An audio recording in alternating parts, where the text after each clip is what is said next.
মাদ্রাসার মোহতামিম সাহেব বুকে জড়াইয়া বলে, বাবা রে,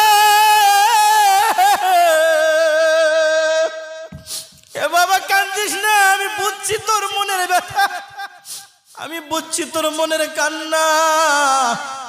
তোর মা যেদিন তোর বাবা নাই বলে আমার কাছে রাইখা গেছে, আমি সেদিন থেকেই তোর বাবা হয়ে গেছি। আমি সেদিন থেকেই তোর বাবা, তোরে কোনো কষ্ট পাইতে দেই নাই, তোরে তিলে তিলে বড় কইরা আজকে আমি হাফেজ বানাইছি। তোর বাবার নাম বললে আমি দাঁড়াইব।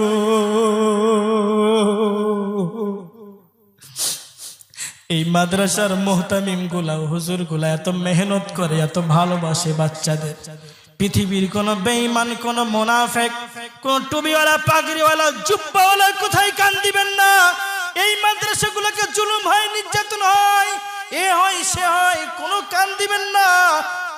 এরা বাচ্চাদেরকে যখন একটা বাচ্চা মাদ্রাসায় রেখে যায়, ওই ওস্তাদি মা হয়, ওই ওস্তাদি বাবা হয়। আমরাও মাদ্রাসায় পড়েছি, আমাদের যখন রেখে আসলো ওস্তাদি বাবা ওস্তাদি মা, ওই ছেলেটার কথা ঘোষণা হয়ে গেল, বাবার নাম বলার সাথে সাথে মোহতামিম সাহেব দাঁড়ায় গেল।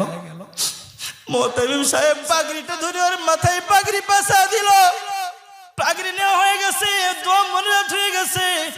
পরের দিন সকালবেলা ঘুম থেকে উঠে আল্লাহর বান্দা পাগড়িটা মাথার মধ্যে পেঁচাইয়া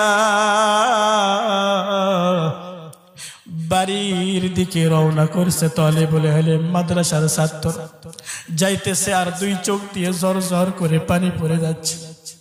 গ্রামের ভিতরে যখন ঢুকলো, ঢোকার পরে গ্রামের লোকজন বলে, এরে আব্দুল্লাহ,